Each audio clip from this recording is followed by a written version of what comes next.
I'm a housewife, and I don't have much to do at home. So, I decided to work and contribute to the family's finances. I found a job as a household assistant abroad. I signed a 2-year contract with a domestic help agency and started working in a house down the street. The house where I work is located in a secluded area. It is surrounded by dense forests and gardens. Sometimes, I see lizards and monkeys in the garden and forest. Despite being a large house, only 6 people live there. It has 13 bedrooms, each with its own bathroom, and some with their own kitchen. Unfortunately, my room doesn't have a bathroom. It only contains a table, a single bed, and a folding wardrobe. Previously, the house was occupied by my employer's siblings. However, they all moved out to live on their own because they were adults and could support themselves. Now, only my employer's grandparents, my employer, her husband, and my employer's 2 children, aged 2 and 6, live in the house. When I first arrived and stayed overnight, my employer asked me if I was okay. I responded by asking why, and they seemed surprised. I didn't think much of it and started working. My job involves cleaning the house, taking care of the children, and cooking, just like a regular household assistant. After working for a while, I started feeling like someone was following me wherever I went.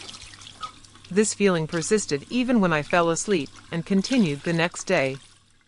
Additionally, the child I take care of, the 2-year-old, often cried without any apparent reason and had difficulty eating. This might explain why he was underweight even before I started working. Strange occurrences became more apparent after a week of working in the house. One evening, while taking out the trash, I noticed the swing in the garden moving by itself, even though there was no wind outside. I stood still and watched, wondering if it was due to the wind. The swinging motion of the swing should have gradually slowed down, but it continued to sway as if someone were climbing up and swinging on it. After a few days working, I started seeing a figure in the corner of my eye. It appeared as a tall, black form and seemed to be observing me while I worked. At first, I thought it was just my imagination, but it was always there, always avoiding direct confrontation. The figure felt like it was getting closer to me at night. One night, after finishing work, I went to sleep in my room.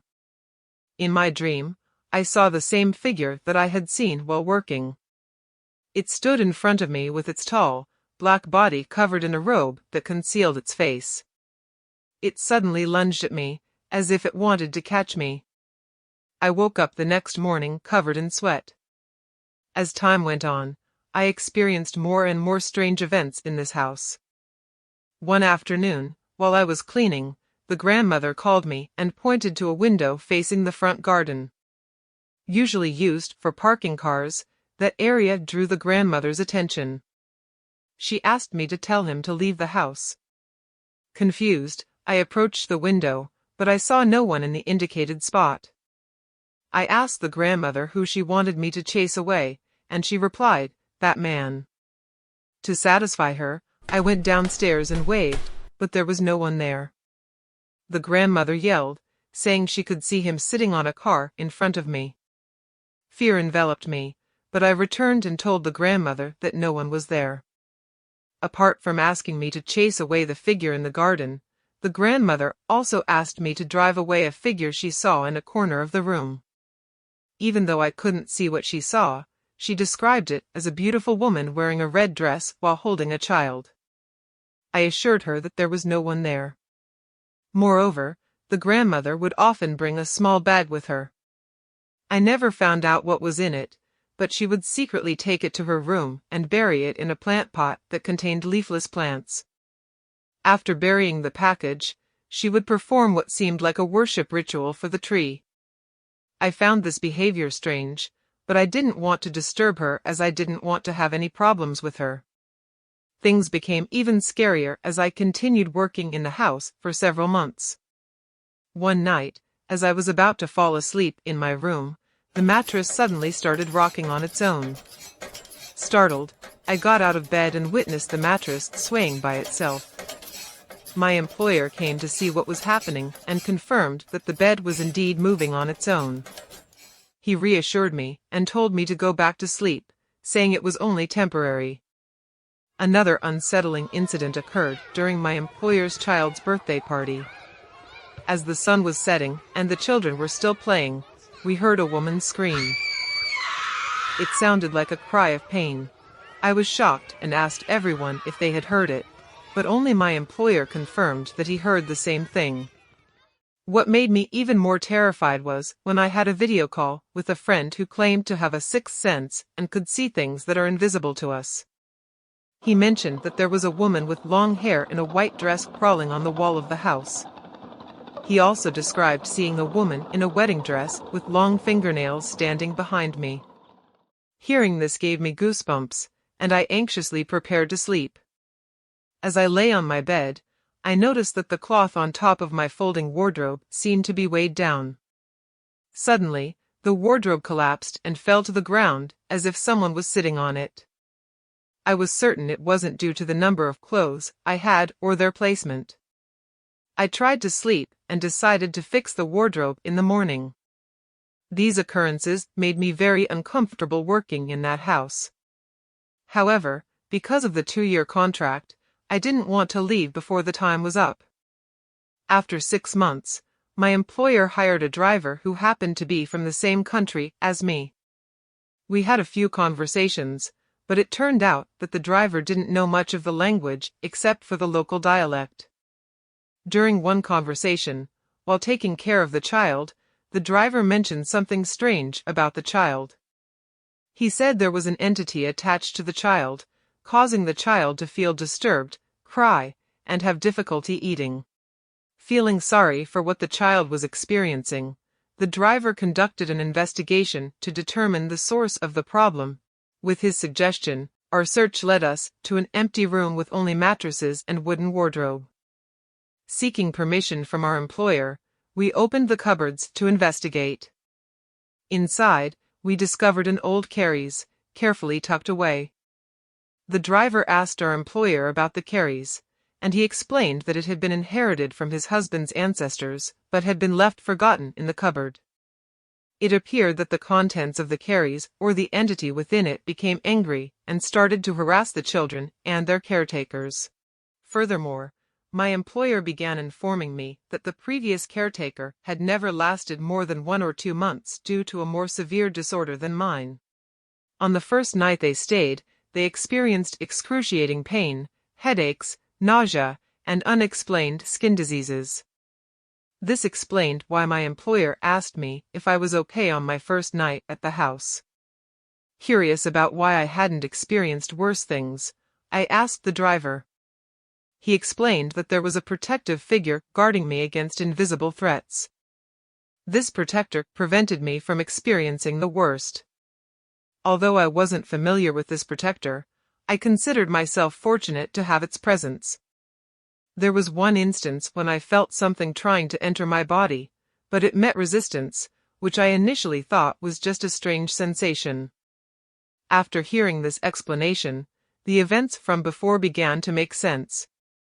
After learning about this, I suddenly developed a headache, and my shoulders felt heavy. However, I didn't mention it to anyone. We decided to call a psychic to come to the house and deal with the issue surrounding the carries. 3 days later, the paranormal expert arrived and began the cleansing process. The psychic started by inspecting the room and the carries, confirming that the creature inside the carries was indeed angry because it had been neglected. My employer asked the psychic to remove whatever was inside the dagger. Upon hearing this, the driver who worked for my employer suddenly became possessed. He began growling like a tiger and started speaking in a language I couldn't understand. It sounded like Mandarin, Korean, or Japanese.